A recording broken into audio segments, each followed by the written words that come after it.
सबसे पहला हम पढ़ेंगे प्रेजेंट इंडेफिनिट टेंस में, जिसे हम सिंपल प्रेजेंट टेंस भी कहते हैं।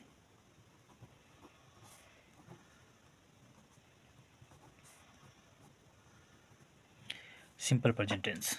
ओके, अब देखिए सिंपल प्रेजेंट टेंस में सबसे पहले हम एक्टिव जो होता है उस सेंटेंस को लिखते हैं। तो देखिए एक्टिव में जो हमारा सेंटेंस होता है वो है जैसे आई इट ए मैंगो। अब देखिए ये जो सेंटेंस है ये सेंटेंस हमारा एक्टिव वॉइस में, क्यों? क्योंकि करता ही इसमें काम को कर रहा है। ये जो आई है वो ईट करता है मैंगो को, इसीलिए ये एक्टिव वॉइस है। और जब हम इसका पैसिव फॉर्म लिखते हैं तो देखिए पैसिव में हम क्या लिखेंगे कि a mango is eaten by me. तो जब हम एक्टिव से पैसिव में करते हैं तो हम ये ध्यान रखेंगे कि वो टेंस कौन सा है। तो हम एक एक करके सभी टेंस के बारे में पढ़ेंगे और उसी के अनुसार जो एक्टिव से पैसिव जो हमें बनाना है वो हम बनाएंगे। देखिए सिंपल प्रेजेंट टेंस में क्या है, सब्जेक्ट प्लस V1 होता है या V5 होता है। ओके, जैसे ये हमारा क्या है, सब्जेक्ट है और ये वर्ब का फर्स्ट फॉर्म है। ओके, और ये जो है हमारा, ये हमारा ऑब्जेक्ट है। और पैसिव वॉइस में वही क्या हो जाता है कि ऑब्जेक्ट जो है उसे हमें सब्जेक्ट की तरह यूज़ करना पड़ता है। ये हमारा एक्टिव वॉइस का, जो हमारा एक्टिव वॉइस है उसका ये ऑब्जेक्ट है जिसे हम सब्जेक्ट की तरह यूज़ कर रहे हैं। और यहाँ पर हमें अगर ये सिंपल प्रेजेंट होता है तो ये एम इज़ यूज़ करना पड़ता है। और उसके ही साथ हमारा क्या होता है, वर्ब का थर्ड फॉर्म यूज होता है, प्लस हम बाय यूज़ करते हैं। और हमारा जो सब्जेक्ट होता है ना, एक्टिव वॉइस का जो सब्जेक्ट, उसे हम ऑब्जेक्ट की तरह यूज़ करते हैं। मतलब ऑब्जेक्ट की तरह यूज़ करते हैं लेकिन वो हमारा रहता क्या है, वो हमारा सब्जेक्ट होता है। अब देखिए यहाँ पर एक दूसरा एग्जाम्पल देखिए, अगर आप चाहेंगे तो मैं इन दोनों का फॉर्मूला लिख देता हूँ। देखिए एक्टिव जो है अगर सिंपल प्रेजेंट टेंस में हो तो एक्टिव के लिए जो हमारा पैटर्न होता है वो होता है सब्जेक्ट प्लस V1 या V5। ओके, लेकिन यही जो जब हम इसका पैसिव बनाते हैं तो पैसिव बनाने के लिए हमारा जो फॉर्मूला हो जाता है वो हमारा ऑब्जेक्ट पहले हो जाता है। तो object plus am is are plus verb का third form plus by plus जो हमारा एक्टिव का सब्जेक्ट होता है उसका ऑब्जेक्टिव केस हम लिखते हैं। ओके, तो ये चीज़ आप ध्यान रखेंगे। ओके, अब देखिए हम कुछ और एग्जांपल लेते हैं जिससे आपको बहुत ही आसानी होगी टेंस ये एक्टिव से पैसिव बनाने में। देखिए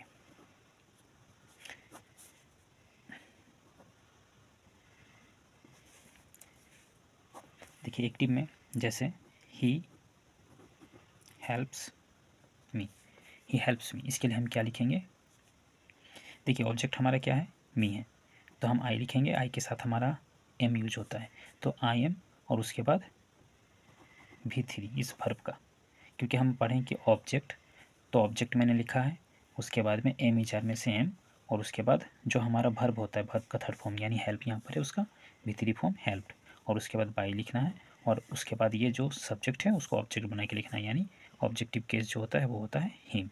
तो I am helped by him. Okay, उसके बाद देखिए she teaches you, she teaches you, तो इसके लिए हम क्या करेंगे, फिर हमारा ऑब्जेक्ट जो है, ऑब्जेक्ट हमारा यू है, हम इसको यू लिखेंगे क्योंकि यू का जो सब्जेक्टिव फॉर्म जो होता है वो भी यू होता है और ऑब्जेक्टिव फॉर्म जो होता है वो भी यू होता है। तो हम यहाँ पर लिखेंगे यू, और यू के साथ में यूज होता है are, you are taught, TAUGHT taught, ये टॉट हो गया जो टीच का V3 होता है, और उसके बाद बाई लिखेंगे और उसके बाद लिखेंगे हर। ओके, और एक एग्जांपल लेते हैं, वी रिस्पेक्ट हिम। फिर हम उसी तरह क्या करेंगे, ऑब्जेक्ट को पहले लिखेंगे, हिम का जो सब्जेक्टिव केस होता है वो क्या होता है, ही, और ही के बाद हम क्या लिखेंगे, इज, और जो हमारा वर्ब है रिस्पेक्ट उसका V3 फॉर्म होता है रिस्पेक्टेड,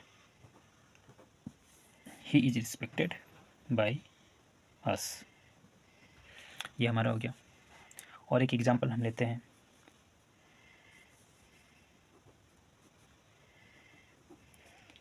पीपल स्पीक हिंदी इन बिहार। तो इसके लिए अब हम क्या करेंगे, हमारा ऑब्जेक्ट जो है, हमारा ऑब्जेक्ट है हिंदी।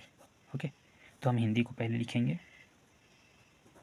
हिंदी इज स्पीक का भी थ्री फॉर्म होता है, spoken, Hindi is spoken in Bihar. यहाँ पर हमें ये नहीं लिखना है बाई द पीपल, क्योंकि लोग जो होते हैं लोग ही किसी लैंग्वेज को बोलते हैं, तो यहाँ बाई द पीपल लिखने की कोई ज़रूरत नहीं है, बस हम ये लिखेंगे Hindi is spoken in Bihar. तो आज का जो हमारा वीडियो है बस ये इतना ही रहेगा। आपका जो आप अगर इस वीडियो को लाइक करते हैं तो मैं कोशिश करूँगा कि इसके बाद मैं और भी आपके लिए वीडियो बनाऊँ। वीडियो देखने के लिए बहुत बहुत धन्यवाद। अगर आपको कोई डाउट है तो आप मुझे कमेंट में पूछ सकते हैं।